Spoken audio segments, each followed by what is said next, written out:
The NCAA's National Basketball Tournament came to a close this week. Texas Tech and Virginia battled. UNT's men's and women's basketball team played in the Conference USA tournament for a chance to play in the March Madness tournament last week. Both teams fell short of the run. The five businesses are New York Subhub Naraha Cafe, Oriental Express, Eagle Car Wash, and Campus Bookstore. The small businesses received a letter from UNT officials about 5 years ago about a possible buyout, but the university never followed up. Now UNT is exploring getting the land by buying it or eminent domain, which would allow the university to take the properties without the consent of the business owners. New York Subhub owner Hunter Christensen says he wasn't aware of UNT's plans until he saw it on social media. Thing is, this location is just perfect for us. We're close enough to UNT, but we're not inside UNT, so we still get Denton people here.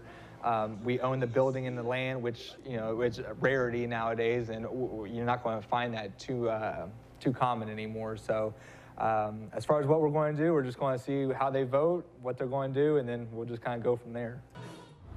UNT's Board of Regents will vote Thursday to decide whether it will authorize UNT officials to acquire the land by purchase or eminent domain. Live in Denton, Marcus Carr, NT Daily News. Let's go.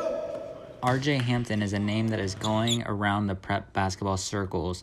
The Little Elm Jr. is ranked the number 5 player in the country by multiple ranking sites and is the first DFW player to join that group of players since NBA center Miles Turner made the ESPN rankings 5 years ago.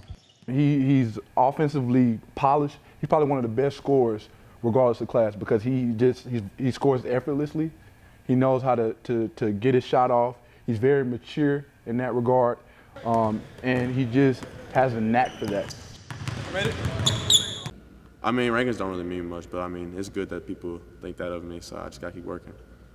The 6'6" combo guard hasn't missed a beat the past 2 summers, first winning gold at the FIBA Americas U16 Championship, then gold at the U17 World Cup in Argentina. Between the gold medals, he poured the buckets on his home court, setting a school record, scoring 1,000 points his sophomore season. The Lobos captain believes these accomplishments and his package of abilities, he should be the number 1 player in the country.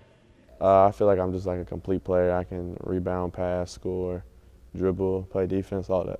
Some ranking analysts think he could climb to that spot.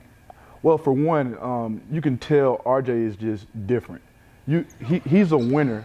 You can kind of see that RJ doesn't mind being the leader in the scoring regard and that he has the will to want to win a game. He, in my opinion, is the best guard in his class.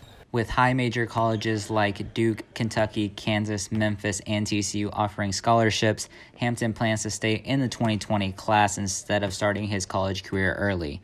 For NT Daily News, I'm Marcus Carr.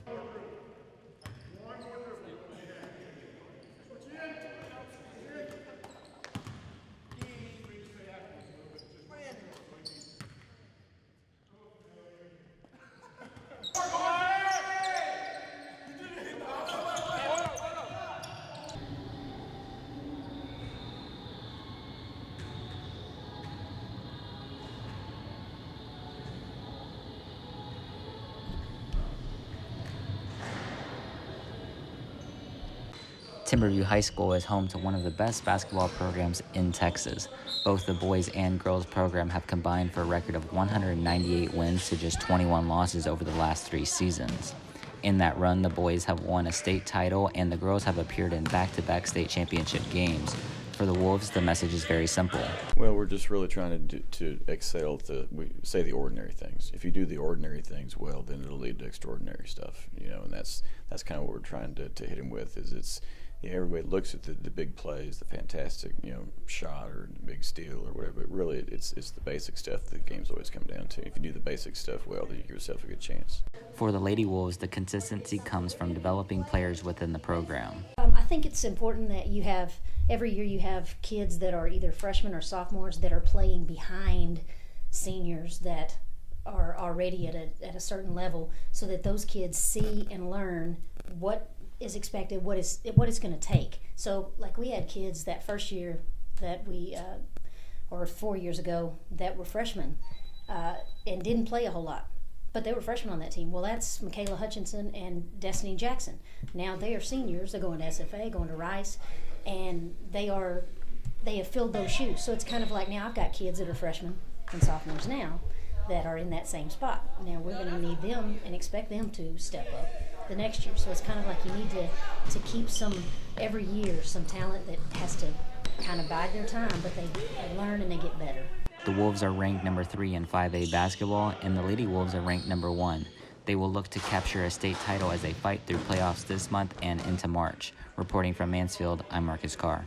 The National Soccer Hall of Fame hosted the EMLS League Series 2 on February 17th that featured 22 of the best professional FIFA 19 gamers from the United States and Canada. EMLS is our esports project for Major League Soccer. It's dedicated to FIFA, and we launched it in January of last year, and we've been really happy with the success we've seen from it. MLS has a ton of gamers in its fan base. Gaming is a huge way for us to grow the league. So being able to launch EMLS has been a fantastic project for us to be able to execute against that.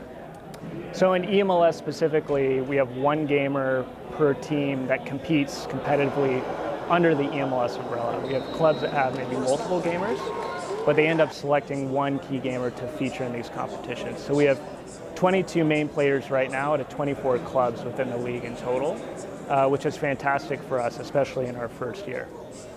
Gamer Alan Avi represents FC Dallas and drew most of the crowd on Sunday night since the venue is home to MLS team FC Dallas. He described what the experience was like for him. Oh, it's amazing. A lot of people have been messaging me saying that it looks amazing, they wish they could come. And just from the people that have been here, they've been like, Alan, this is amazing, I'm glad I came. It's just what we need. The esports culture is growing, and this is what it's like. It's a great time.